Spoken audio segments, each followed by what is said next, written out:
अध्यक्ष महोदय, पूर्वी चंपारण के ढाका में देवेंद्र यादव, हुसैन अंसारी इत्यादि 4 मजदूरों के बेहोश होने और अस्पताल में उपचार न होने के कारण मौत हो गई है।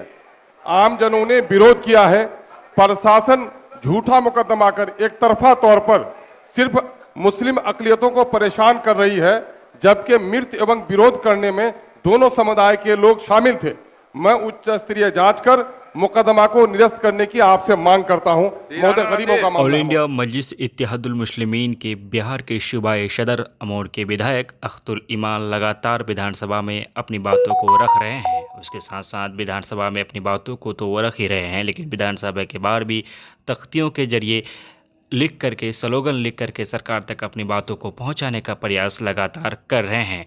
हम आपको बताना चाहेंगे कि अल्पसंख्यकों पर जो अत्याचार हो रहे हैं, उसे जो तख्तियां आपको विजुअल में दिख रहा होगा, जिसमें लिखा हुआ है अल्पसंख्यकों पर अत्याचार बंद करो, ढाका पूर्व चंपारण के केस नंबर 303/24 को निरस्त करो, उर्दू अनुवादकों की बहाली करो, अमौर एवं बैसा के विस्थापितों को मुआवजा दो, शिक्षक शिक्षिकाओं का स्थानांतरण निकटतम स्थान पर हो, जातीय मतगणना के अनुसार नौकरी से वंचित एससी एवं अल्पसंख्यकों की हिस्सेदारी सुनिश्चित करो, सीमांचल को विशेष पैकेज दो।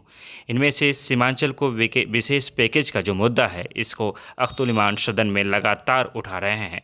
मजलिस लगातार इस मुद्दे पर बात कर रही है। आप जिस तरह से कि सुन पा रहे हैं, सबसे पहले आपने सुना किस तरह से ऑल इंडिया मजलिस इत्तेहादुल मुस्लिमीन के बिहार के सूबाए सदर अख्तुल ईमान ने ढाका में जो चीज़ें हुई, जिसमें प्रशासन द्वारा बहुत सारे लोगों पर एक तरफा कार्रवाई करते हुए उन पर जो एफआईआर किया, कुछ मजदूरों को जो सही इलाज नहीं मिलने के कारण उनकी मौत हुई। उसके बाद उग्र भीड़ ने जो प्रदर्शन किया, उस प्रदर्शन में चिन्हित करके खास समुदाय पर जिस तरह से एफआईआर हुआ, उन तमाम तर चीज़ों को लेकर बिहार के एमआईएम के सूबाए सदर अमोर के विधायक अख्तुल ईमान लगातार विरोध कर रहे हैं और सरकार से वो मांग किया है कि इस तरह की चीज़ें बिहार में नहीं होनी चाहिए। बिहार में क्या, इस तरह की चीज़ें पूरे देश में नहीं होनी चाहिए। अल्पसंख्यकों पर जो अत्याचार हो रहे हैं, उस पर भी अख्तुल ईमान द्वारा खुलकर अपनी बातों को रखा जा रहा है। चाहे विधानसभा के अंदर हो या फिर विधानसभा के बाहर हो, अपनी बातों को मजबूती के साथ वो रख रहे हैं। मीडिया से बात करते हुए अख्तुल ईमान ने कहा कि बीते सालों से जिस तरह से भारत के अल्पसंख्यकों पर अत्याचार हो रहे हैं, इससे बिहार भी अछूता नहीं रहा। अब बिहार के अलग अलग जगहों पर भी देखने को मिल रहा है कि अल्पसंख्यकों पर लगातार अत्याचार हो रहे हैं। इन तमाम तर चीज़ें नहीं होनी चाहिए। मैं सरकार से मांग करता हूं कि अत्याचारों पर जो जो अत्याचार हो रहे हैं, उसे बंद किया जाए।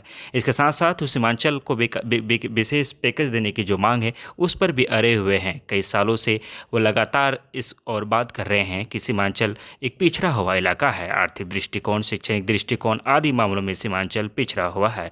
जब तक सीमांचल को विशेष पैकेज नहीं दिया जाएगा, सीमांचल की उन्नति और प्रगति की जो सपना है, उसे देखना बेकार है। विशेष पैकेज के बगैर सीमांचल का उत्थान नहीं हो सकता है। इसे सरकार को चाहिए कि सीमांचल को विशेष पैकेज दे। आपने सुना, इसके लिए आपका धन्यवाद। चैनल को सब्सक्राइब कर बेल आइकन को जरूर प्रेस करें।